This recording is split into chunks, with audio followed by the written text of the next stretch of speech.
ასეთი შტაბ-ერთიანობა რჩება ოპოზიცია რო არ არის ამ დარბაზში, ჩემზე გადაწყვეტეთ ჯავრი იყავით, მაგრამ სახალხო დამცველს დღეს თავის მართლება მისივე ანგარიშის გამო მოუწია. ქართული ოცნების წევრებისთვის ლევან იოსელიანი იმის ახსნას ცდილობდა, რომ დოკუმენტში ბევრი პოზიტიური ჩაწერა და მათგან კრიტიკას არ იმსახურებდა.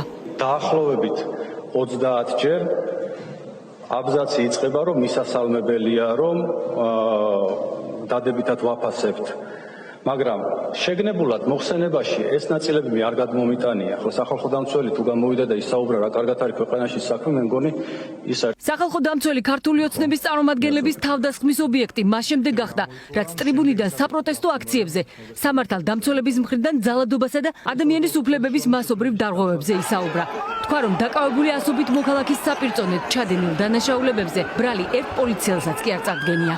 საპროტესტო აქციებზე ჩადენილი ძალადობის ფაქტებზე სამართალდამცავი ორგანოების თანამშრომლებისთვის პასუხისმგებლობის დაუკისრებლობა, ასევე ეფექტიანი პრევენციული ღონისძიებების გაუტარებლობა, მაგალითად სპეცრაზმელების ამოსაცნობი ნიშნებით აღუჭურველობა 2024 წლის 28 ნოემბრიდან 2025 წლის 1 მარტამდე საპროტესტო აქციებზე არაპროპორციული ძალისა და არასათანადო მოპყრობის კიდევ უფრო მასშტაბური გამოყენების წინაპირობა შექმნა. არც ერთი სამართალდამცავის მიმართ სისხლის სამართლებრივი დევნა არ დაწყებულა. ამის საპირისპიროდ საპროტესტო აქციაზე დაკავებული პირების რაოდენობამ რამდენიმე ასეულს მიაღწია. ქართული ოცნების წარმომადგენლების ხდომათა დარბაზში დღეს პოლიციელების დამცველებად იქცნენ. ლევან იოსელიანი იმის გამო გააკრიტიკეს, რომ ანგარიშში დაზარალებულ პოლიციელებზე არაფერი თქვა. მათი მხრიდან ძალის გადამეტება კი ფსიქოლოგიური ფაქტორებით ახსნეს. როსაუბრობთ იმაზე, მანიფესტანტების უფლებები დაირღვაო, დაჭრილი პოლიციელი ერთხელ მაინც ხომ დაახსენოთ. ხომჯარი ამბობდა, რომ მე თქვენი დამცველი არა ვარ და თქვენ ხართ ჩვენი დამცველი. თუ ეს ასეა, მაშინ ქალებზე რო ისაუბრეთ, ქალ დეპუტატებზე და მათ თავდასხმაზე რატო არ ისაუბრეთ? ბავშვებზე რო ისაუბრეთ, მარიამ ლაშხის შვილებზე ერთხელ მაინც რატო არაფერი არ თქვით? პოლიციელებიც ადამიანები არიან და იმ ავტორს, ვინც ეს ანგარიში მოამზადა, უნდა შევახსენოთ, რომ დიახ, პოლიციელი არის პირველ რიგში ადამიანი. იმ დროს გადაჭარბებაც არის პოლიციის მხრიდან, არის ფსიქოლოგიური მომენტი, რომელიც ასევე უნდა შეაფასოთ, ალბათ ფსიქოლოგებიც უნდა დაიხმაროთ ამ შემთხვევაში. ჟურნალისტების წინააღმდეგ გამოჩენილი განსაკუთრებული სისასტიკე სახალხო დამცველის ანგარიში ასევე ცალკე თავად მოხვდა. ლევან იოსელიანმა ისიც აღნიშნა, რომ ადგილი ჰქონდა ჟურნალისტებზე შერჩევით ძალადობას. ჟურნალისტების უსაფრთხოება განსაკუთრებული პრობლემა იყო შეკრების მიმდინარეობისას. განსაკუთრებით შემაშფოთებელი იყო სამართალდამცავების მხრიდან ნაწილი ჟურნალისტების მიმართ გამოვლენილი ძალადობის და სისასტიკის ხარისხი. მათ საქმიანობაში ხელშეშლა და ცალკეული შემთხვევაში ტექნიკის მიზანმიმართული დაზიანება. მომესმა თუ ნამდვილად იმაზე იყო საუბარი, რომ ამ აქციების დროს პოლიციელების მხრიდან რაღაც მიუღებელი მოქმედება ხორციელდებოდა ჟურნალისტების მიმართ, იმიტომ რომ მეუცნაურა ნამდვილად კვირების მანძილზე პოლიციელები იცავდნენ ამ ქვეყანას, ამ ქვეყნის სტაბილურობას და თითოეული მოქალაქის უსაფრთხოებას და სიმშვიდეს. არც ერთი ფაქტი მე არ მინახავს, რომ პოლიციელების მხრიდან ყოფილიყო ჟურნალისტებზე რაიმე არაკორექტული. ის რაც წილოსანს მოესმა, საკუთარ თავზე გადაიტანეს კრიტიკული არხები ჟურნალისტებმა. სასტიკი ანგარიშსწორების შედეგად ზოგიერთი სიკვდილს მხოლოდ შემთხვევით გადაურჩა.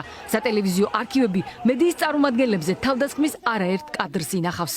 ქალბატონი ნინო წილოსანი გავიგეთ, რომ ალტერნატიულ სამყაროში ცხოვრობს, სხვა შორის ვიცი, რომ ის სავარაუდოდ ტიკტოკერიც არის თუ ვლოგერიც და ალბათ აი ამ სივრცეშიც მხოლოდ საკუთარი ვლოგებს ათვალიერებს და არ უნახავს. წილოსანს რაც გონია რომ მოესმა, აი ჩემი რეალობა იყო ეს და ჩემი ოჯახის წევრების და ჩემი კოლეგების. ბიძინა ივანიშვილმა საბოლოოდ გადაწყვიტა დაამკვიდროს ჩეჩნეთის მოდელი საქართველოში. თქვენს ოჯახს, თქვენს ახლობლებს, თქვენს შვილებს ფიზიკურად გაუსწორდებიან, სასიკვდილოდ გაიმეტებენ, მაგრამ ამაზე არ დაწერს სახალხო დამცველი, ამას გამოძიება არ მოჰყვება, ამას არ გააშუქებს კონტროლირებადი მედია. თქვენ იქნებით უჩინარი ამ ქვეყანაში თუ გაჩუმდებით და ხმას არ ამოიღებთ. თუ ქალბატონ წილოსანს არ აქვს გაგონილი თუ როგორ გისწორდებოდნენ პოლიციელები და როგორ გვდევნიდნენ, არ გვაძლევდნენ სამუშაოს გაგრძელების საშუალებას და იმ რეალობის ასახვას, რაც ხდებოდა გადასაღებ მოედანზე, შეუძლია არაერთი კადრი და ფოტო მოიწიოს და ნახოს სოცქსელებში. სახალხო დამცველის ანგარიში ოცნების წარმომადგენლებისთვის იმდენად მიუღებელი აღმოჩნდა, რომ ლევან იოსელიანს უწყებაში საკადრო წმენდის ჩატარება პირდაპირ პლენარულ ხდომათა დარბაზში მოსთხოვეს. ირსებით სავსე ადამიანი გახართ, პროფესიონალიზმი არ გაკლიათ, ალბათ ეს სტაფის ბრალია. რომ შერჩევითად გაწვდიან თემებს. რეორგანიზაცია ჩაატარეთ თუ არა და თუ არა რატომ. ხომ არ მუშაობთ ისევ თქვენ ქალბატონი მაგნებერი ლომჯარიას კადრებთან ერთად და ხო არ გვამყოფებთ მათი მეძზე, რომ თურმე ჩვენი უფლებები იქნება დაცული და ასკინკილა ბურჯანაძის კადრებთან ხო არ მუშაობთ ისევ შემთხვევით. არ ვფიქრობ, რომ ადამიანები თუ თავის საქმის კეთილწინს ასრულებენ, ვის პერიოდში არის მოყვანილი ან ვინ იყო სახალხო დამცველი იმ დროს, ამის მიხედვით უნდა გამოსაჯო მათი მომავალი და ეს უნდა გახდეს თქვათ რეორგანიზაციის საფუძველი. ქართული ოცნების წევრების ხდომაზე ლევან იოსელიანისგან დღეს მათი უფლებების და კრიტიკაში ბალანსის დაცვას მოითხოვდნენ. მათივე შერჩეული და არჩეული სახალხო დამცველის ანგარიში ოცნებისთვის მოსალოდნელზე მწვავე და კრიტიკული აღმოჩნდა. ქართული ოცნების განაწყენებული დეპუტატების დასაწყნარებლად სახალხო დამცველმა მათ საჯარო პირობა მისცა. დამერწმუნეთ, თუ სახელმწიფო დაარღვევს თქვენ უფლებებს, ნამდვილად დავიცა.